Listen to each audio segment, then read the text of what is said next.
you. Instead, this is embracing who you are. And I will tell you this, not the easiest thing for me to record an audiobook, but I did it because, I wrote the thing and I wanted you to hear my voice. But before every chapter, I'm going to do little excerpts like this where I can tell stories, anecdotes, bring you up to the most current things that have gone on and figure out how does this apply to your life. I want to give you resources so that this isn't a book you read or isn't just something that sits on the shelf or just something that you listen to, but instead give you very specific resources that you can go and implement in your life to achieve your sole purpose, to create lasting and sustainable wealth, and to be able to decode anytime one of those myths shows up in your life.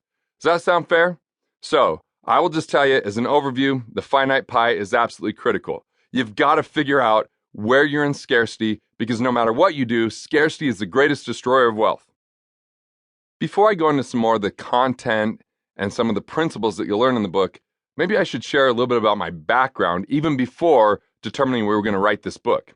See, I grew up in a small coal mining town called Price, Utah. And even before that, I grew up in an even smaller town called East Carbon, Utah. This town's so small that once I went to a concert out in Colorado and we had rented a motorhome because I spoke, and then we went to this concert called Country Jam, which was just an insane experience. But anyway, I'm driving home. I've got friends in the motorhome with me, and I'm like, hey, do you guys want to see where I grew up? Because it was only an 8-mile detour.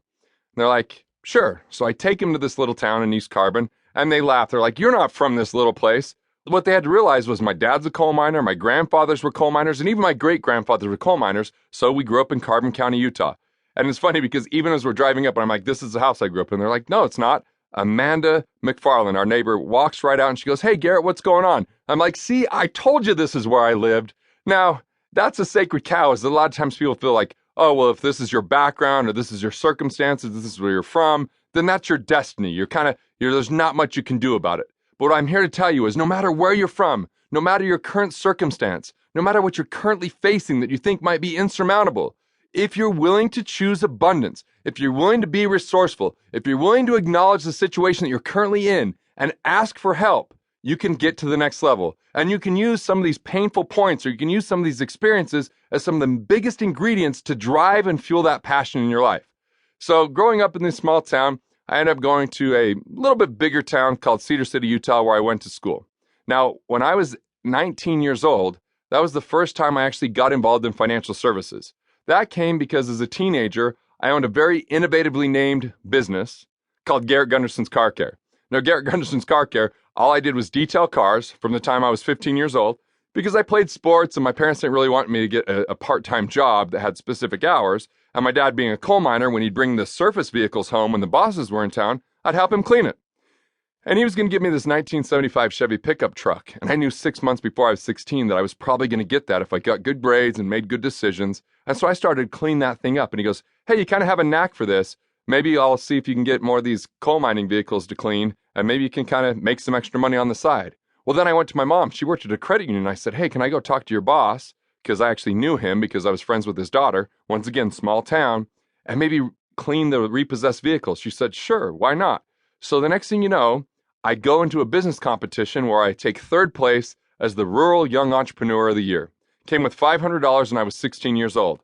Well, the next year, I won the State Entrepreneur that came with $5,000 and the SBA Award for Young Entrepreneur of the Year by having a car detailing business. I started to hire employees. I started to learn a little bit about business, but what was nice is it wasn't really expensive to start out.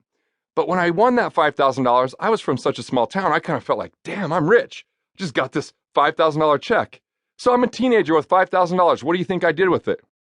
No, I think you thought I was going to spend it, right? But no, I'm a nerd. I wanted to go out there and I wanted to invest it. I wanted to become rich. So what I did was I took it and I started asking people, hey, what should I do with my money? And my mom wouldn't sign off as a custodian because she comes from an Italian family. They were immigrants, and their money management method was put money in coffee cans and put them in the cellar, or hell, we even thought my aunt buried money in the backyard. I'll tell you more about that story in the book. By the way, telling that story, I got disinvited from some family reunions that was on her side of the family. So this book came at a cost of me sharing real painful stories to help you avoid scarcity and embrace abundance.